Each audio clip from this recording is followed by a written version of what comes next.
हाँ, तो प्यारे बच्चों नमस्कार, स्वागत है आपके छोटे से परिवार अंश मैथमेटिक्स क्लासेस में। इससे पिछले वाली वीडियो में अब हम लोग 1.2 का पूरा परिचय यानी कि थ्योरी क्लास कर लिया था। अगर आपने नहीं देखा है, तो प्लेलिस्ट में या फिर डिस्क्रिप्शन में उसका लिंक है, आप वहाँ से आके देख सकते हैं। आज हम लोग 1.2 के पहला का जितना रोमन है 5 तक उसके सभी क्वेश्चन को देखेंगे और होपफुली आज का वीडियो देखने के बाद आपको फिर और कोई वीडियो नहीं देखना पड़ेगा।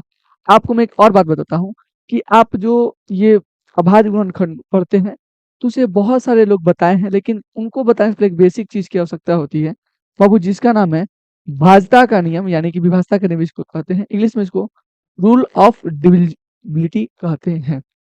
तो आइए हम आपको बताते हैं कि कोई किसी भी संख्या को अगर आप देख के आसानी से इस बात को बता दीजिएगा कि वो संख्या किससे कटेगा, ठीक है, ताकि आपका समय का बचत होगा और आप एग्जाम हॉल में तहलका मचा दीजिएगा। सबसे पहले बाबू हम पढ़ते हैं कि दो से विभाजता का नियम क्या कहता है। देखिए, संख्या का इकाई अंक या तो 2 होना चाहिए या फिर 0 होना चाहिए या फिर 2 या 4, 6, 8 होना चाहिए। जैसे मैं मान के चलिए बाबू इकाई अंक का, यहाँ पे मैं लिख दूँ 600 बार, तो ये जो पहला होता है बाबू हम इसे कहते हैं इकाई अंक। क्या कहते हैं बाबू? इकाई अंक। दूसरे वालों को हम कहते हैं बाबू दहाई अंक। क्या कहते हैं बाबू? दहाई अंक। तो बाबू जो आप क्वेश्चन देख रहे हैं, इसमें आपको इकाई अंक जो ये पहला है आपका इकाई अंक या तो 0 या फिर 2, 4, 6, 8 इनमें से कोई अगर होता है, यानी कि वो टोटल पहला अगर आपका इनमें से कोई है तो आगे कुछ भी है, आगे से आपको मतलब है आगे कहाँ तक है कुछ भी है। लेकिन अगर इकाई अंक 0 से लेके 0, 2, 4, 6, 8 है, यानी कि वो 2 से पूरा संख्या कटने वाला है। ठीक है बाबू? अगला है बाबू 3 से विभाज्यता का नियम। ध्यान से समझिएगा, संख्या के अंकों का योग 3 से विभाज्य होना चाहिए। अगर कोई भी संख्या है, कितना ही बड़ा है, अगर आप उसको जोड़ रहे हैं और वो 3 से कट रहा है, इसका मतलब कि वो संख्या 3 से विभाज्य होगा। जैसे एग्जाम्पल के तौर पे मैं बाबू यहाँ पे लिख दूँ 36, ठीक है बाबू? तो 36 को अगर हम ऐसे चाहें तो 3 प्लस 6 लिख सकते हैं, यानी इसको योग करेंगे तो वो 9 होगा और 9 बाबू आपको पता है कि 3 से कटता है, 3 तिरी 9। यानी कि कोई भी संख्या अगर आपको दिया होगा और उसको योग करने पर वो 3 से कटता है, यानी कि वो 3 से पूरा-पूरा विभाज्य होगा, ठीक है? जैसे एग्जाम्पल पे ये भी है, तो हम इसको चाहे तो 1 प्लस 2 प्लस 7 प्लस 5 कर सकते हैं। अब ध्यान से अगर देखा जाए तो जोड़ेंगे तो 2 1 3 हो जाएगा, ठीक है बाबू? 7 3 10 हो जाएगा और 10 5 15 और 15 आपको पता है बाबू कि 3 किससे भाड़ा में आता है, यानी कि 3 से पूरा-पूरा कट जाएगा। अगला है बाबू हमारा 4 से विभाज्यता का नियम। 4 से विभाज्यता का नियम क्या है बाबू? अंतिम 2 अंकों से बड़ी संख्या 4 से विभाजित होनी चाहिए। जैसे 2 अंकों से बड़ी संख्या क्या? जैसे अंतिम के 2 अंक, मान के चलिए बाबू हमें एग्जाम्पल में है 516, ठीक है बाबू? देखिए अंतिम का 2 अंक यानी कि आपको अंत का 2 अंक लेना है। अगर ये संख्या 4 से कट रही है, तो बाबू उसके आगे कुछ भी संख्या है, उससे आपको कोनो मतलब नहीं है, वो बाबू आपको पूरा-पूरा 4 से कट जाएगा। जैसे में देखिए, यहाँ पर 516 है, यहाँ पे कुछ भी संख्या आ जाए, अगर अंत में 2 गो संख्या अगर 4 से कट रहा है, तो पूरा-पूरा 4 से कट जाएगा। यही कहता है 4 के विभाज्यता का नियम। ठीक है बाबू? तो चलिए होपफुली आपको समझ में आ गया होगा, ठीक है? 5 से विभाज्यता का नियम क्या कहता है बाबू? 5 से जो विभाज्यता है वो भी यही कहता है कि जो इकाई का अंक है, वो या तो 0 होना चाहिए या फिर 5 होना चाहिए। अगर इकाई का अंक 0 या 5 दोनों में से कोई एक है, यानी कि बाबू वो 5 से कट जाएगा। इकाई अंक है जैसे मान के चलिए यहाँ पे 25 है, तो देखिए पहला जो होता है आपका इकाई अंक होता है ना, तो 5 है तो भी वो अगर 5 है तो भी वो बाबू 5 से कटेगा। अगर 0 है तो भी बाबू वो 5 से कटेगा, ठीक है? इकाई अंक यानी कि पहला वाला, ठीक है बाबू? ध्यान आपको देना है। ये कहता है बाबू 5 से विभाज्यता का नियम। अगर है बाबू 6 से विभाज्यता का नियम, 6 से विभाज्यता का नियम क्या कहता है कि अगर कोई संख्या है जो 2 और 3 से विभाज्य होती है, 2 और 3 से विभाज्य होती है, तो बाबू वो फिक्स है कि 6 से विभाज्य होगी, ठीक है बाबू? तो बाबू ये तो आपको तोड़ के नहीं ना समझाना पड़ेगा। 2 और 3 से कोई संख्या विभाज्य होती है, यानी फिक्स है कि वो 6 से विभाज्य होगी। ये कहता है 6 से विभाज्यता का नियम। अगला है बाबू 8 से विभाज्यता का नियम। ये क्या कहता है? 8 से विभाज्यता का जो नियम कहता है कि अंतिम 3 अंकों से बड़ी संख्या, अंतिम 3 अंकों से बड़ी संख्या अगर 8 से विभाजित होती है, तो बाबू वो 8 से विभाजित हो जाएगी। जैसे देखिए आपको बहुत बड़ा मान के चलिए संख्या दे दे, बहुत बड़ा संख्या दे दे और आपको बोलिए किससे करेगा, तो कन्फ्यूज होइएगा, तो एक काम करिए, अंतिम का 3 अंक लीजिए, उसको 8 से भाग दीजिए। अंतिम का 3 अंक अगर भाग देने पे 8 से कट रहा है, तो उसके आगे कितना हो बड़ा हो, बाबू 8 से कटेगा। तो ये था बाबू आपका विभाज्यता का नियम। आइए अब हम लोग 1.1 के क्वेश्चन नंबर 1 के रोमन वाली संख्या को देख लेते हैं। ठीक है बाबू?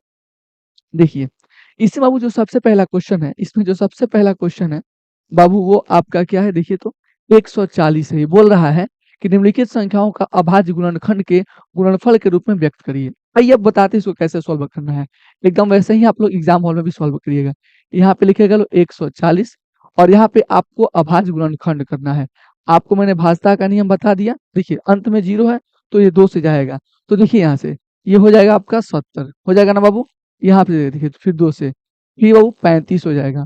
ठीक है बाबू? फिर बाबू ये जाएगा किससे? 5 से, तो 7 5 35। ठीक है बाबू?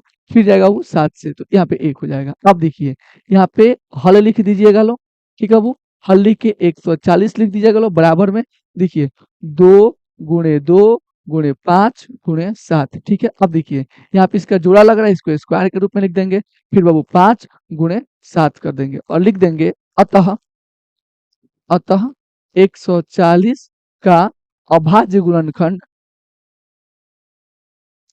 अभाज्य गुणनखंड अभाज्य गुणनखंड कितना है बाबू? 2 का पावर 2 गुणे 5 गुणे 7 है। ठीक है बाबू? तो ये बाबू आपका आंसर हो जाएगा। देखिए आप लोग ये गलती मत करिएगा कि इतना ही किसी को रफ में बना लीजिएगा, इसको यहाँ पे प्रिंट कर दिया आपको नंबर मिलेगा, नहीं। आपको ये जो फैक्टर वाला काम है ठीक उसके बगल में ही करना है, यहाँ पे लिख देना है। ठीक है बाबू? चलिए अब आपका बाबू हम दूसरा क्वेश्चन देखते हैं। बाबू जो आपका दूसरा क्वेश्चन है वो है बाबू 156। ठीक है? 156 यहाँ पे दिया हुआ है। 156 को भी क्या करेंगे हम? सबसे पहले यहाँ पे हल लिख देंगे। ठीक है बाबू? और यहाँ पे फिर से 156 देके बराबर करेंगे, यहाँ पे फैक्टर करेंगे। तो बाबू हम जब इसका फैक्टर करेंगे 156 का जब हम फैक्टर करेंगे तो ध्यान से देखिएगा, ये बाबू 2 से जाएगा। 2 से जाएगा तो देखिए 2 से जाएगा तो यहाँ पे 7 दूना का 14 हो जाएगा और फिर यहाँ पे जब इसके पास जब जाएगा तो बाबू कितना हो जाएगा? 16 हो जाएगा। 8 दूनी के 16। ठीक है? देखिए अब ये किससे कटेगा? फिर ये 2 से कटेगा। 2 से जाएगा तो 3 दूना का 6 और यहाँ पर अभी कितना हो जाएगा? यहाँ पे 18 यानी कि 2 नवा 18 39 हो गया। फिर देखिए ये जाएगा 13 से, 13 से जाएगा 3 मत में 13 तिया 39। ठीक है बाबू? और देखिए यहाँ पे फिर 3 एकम 3। ये बाबू आपका हो गया। हाँ, तो अब क्या करना है? यहाँ पे लिख देना है 2 गुणे 13 गुणे 3। ठीक है बाबू? अब यहाँ पे कुछ नहीं कर, इसका जोड़ा लग रहा है। यहाँ पे 2 का पावर 2 गुणे 13 गुणे 3। ठीक है बाबू? अब यहाँ पे लिख देंगे अतः अतः 156 का अभाज्य गुणनखंड अभाज्य अभाज्य गुणनखंड गुणनखंड 2 का पावर 2 गुणे 13 गुणे 3 है। ठीक है बाबू? ये भी आपका बन गया। अगला क्वेश्चन है 38 25। ठीक है बाबू? तीसरा क्वेश्चन आपको दिखा देते हैं। तीसरा है बाबू आपका 38 25। ठीक है बाबू? तो अब इसको बनाने से पहले आप एक काम करिए, बड़ा क्वेश्चन है, हम एक काम करते हैं। यहाँ पर लिख देते हैं बाबू आपका हल। ठीक है बाबू? हल लिखते हैं। देखिए 38 25 है तो बाबू 38 25 बराबर कर देंगे। अब यहाँ पे इसका फैक्टर करेंगे। 38 25 कहिए गुरुजी इतना बड़ा संख्या है, इकाई अंक 5 है यानी कि 5 से भी कटेगा। लेकिन एक काम करिए, पहले आप इसको जोड़िए। देखिए तो पहले 3 से कटेगा, क्योंकि अभाज्य गुणनखंड सबसे पहले छोटी संख्या से क्या आता है ना। देखिए तो अगर हम 8 में 3 को जोड़ेंगे तो कितना हो जाएगा बाबू? 11 हो जाएगा। बहुत बढ़िया। 11 में अगर हम 2 को जोड़ते हैं तो 13 हो जाएगा और 13 में अगर 5 को जोड़ते हैं तो वो 18 हो जाता है। यानी कि फिक्स है बाबू कि बाबू ये आपका 3 से कटने वाला है। बहुत बढ़िया। ये 3 से कटेगा तो 3 एकम 3। यहाँ पे कितना है बाबू? 8 है। तो 3 के पावर में 8 तो आता नहीं है, उससे कम क्या आता है? 6 आता है। 3 दूना के 6 यानी कि यहाँ पे आता है आपका 3 दूना के 6। ठीक है बाबू? बचा कितना इसमें? इसमें कितना बचा बाबू? 2 बचा। 2 जब उसको दे देगा वो तो बाबू आपका हो जाएगा 22। कितना हो जाएगा बाबू? 22 हो जाएगा। तो 3 के पावर हम बोले 22 आता है? नहीं, 21 आता है। कितना मर्त में? 7 मर्त में। 3 7 21 और बाबू यहाँ पे कितना? 15 और 15 कितना मर्त में आता है? 3 5 15। यहाँ पे हो गया वो 1275। अब देखिए क्या वो ये 3 से कटने वाला है? 7 में 5 को जोड़ेंगे तो कितना हो जाएगा बाबू? 12 हो जाएगा। ठीक है? 12 में अगर हम 2 को जोड़ते हैं तो बाबू 14 हो जाएगा और 14 में 1 को जोड़ेंगे तो यानी 15, यानी ये भी 3 से कटने वाला है। तो फिर 3 से कटाएंगे।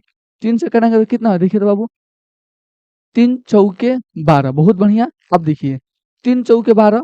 अब यहाँ पे देखिए तो बाबू 7 है। 3 के पारा में 7 नहीं ना आता है, उससे कम क्या आता है? 6 2 मर्थ में। तो यहाँ पे कितना हो गया बाबू? 2 हो गया। एक एक इसके पास जाएगा तो 3 5 6 15 425। लेकिन अब देखिएगा जोड़िए तो बाबू 3 से कटने वाला नहीं है, क्योंकि 4 2 6 होता है और 6 5 11 होता है। अब इकाई अंक बाबू 5 है तो ये 5 से कटने वाला है, तो 5 से कटा देते हैं। तो 5 से कटाएँगे तो ध्यान से, तो क्या हो जाएगा? 5 से कटाएँगे तो देखिए 5 आठे 40 हो जाएगा ना? 5 आठे 40। अब यहाँ पर 42 से 2 इसको देगा तो कितना हो जाएगा बाबू आपका? 2 इसको देगा 25, यानी कि 5 25, ठीक है, वो 85 हो गया। फिर बाबू ये 5 से कटेगा। देखिए तो 5 एकम 5, अब 5 सते 35, ठीक है बाबू? यहाँ पे फिर बाबू आपका हो गया 17, 17 एकम 17, क्योंकि ये किसी और से कटने वाला नहीं है। इसको क्या करेंगे बाबू? देखिए तो बाबू 3 गुणे 3 गुणे 5 गुणे 5 गुणे 17, ठीक है? अब इसको घात के रूप में हम क्या करेंगे? व्यक्त कर देंगे। इसका भी जोड़ा लग रहा है, यानी कि 3 का स्क्वायर गुणे 5 का स्क्वायर गुणे 17, ठीक है? और यहाँ पे लिख देंगे अतः अतः 38 25 का अभाज्य गुणनखंड अभाज्य अभाज्य गुणनखंड 3 के पावर 2 गुणे 5 के पावर 2 गुणे 17 है, और ये बाबू आपका आंसर हो जाएगा। अगर बोर्ड एग्जाम में आप इस प्रकार से कॉपी बनाते हैं तो आपको फुल का फुल मार्क्स मिलने वाला है। अगला है 5005, ठीक है बाबू? अगला क्या है बाबू आपका? 5005 है। अगला बाबू जो क्वेश्चन है हमारा चौथा, वो है बाबू 5005। देखिए इसको कैसे बनाना है, यहाँ पे आपको सबसे पहले यहाँ पे कर देना है हल, ठीक है बाबू?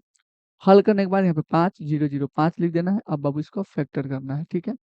5005 का जब हम फैक्टर करें तो इकाई अंक 5 है तो ये 5 से आएगा, यहाँ पे हो जाएगा 1001। अब बाबू आप इसको ध्यान से, तो बाबू ये जाएगा आपको 7 से, ठीक है? हम करके यहाँ पे दिखा देते हैं 1001, और यहाँ पे ध्यान से 7 से, तो 7 एकम 7, यहाँ पे हो जाएगा आपको 3, फिर 0 होगा बाबू, तो 7 चौके हो जाएगा 28, ठीक है बाबू? यहाँ पे बचेगा आपको कितना? 2, फिर हो जाएगा 1, तो 7 तरीके 21, यानी कि 143 हो जा रहा है, ठीक है बाबू? अब यहाँ पे 143 जो है बाबू, अब आपको जाएगा ये 11 से, ठीक है? 11 से जाएगा, यहाँ पे करके देख लेते हैं। 143 में 11 से हम भाग देंगे तो 11 एकम 11 हो जाएगा, आपको बचेगा 3, फिर यहाँ 3, 11 3 या 33, यानी कि 13 मार्क में जा रहा है, ठीक है बाबू? यहाँ पे 13 हो गया, फिर 13 से जाएगा ये 1 मार्क में, ठीक है?